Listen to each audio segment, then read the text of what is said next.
હરિ ગુણ ગવાય જેને આંગણે રે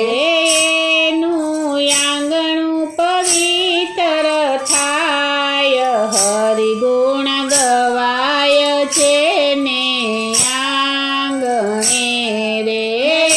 એનું આંગણું પવિત્ર થાય હરિ ગુણ ગવાય જેને આંગણે રે સર્વે તીર્થ ત્યાં આવી જાય છે રે સર્વે તીર્થ ત્યાં આવી જાય છે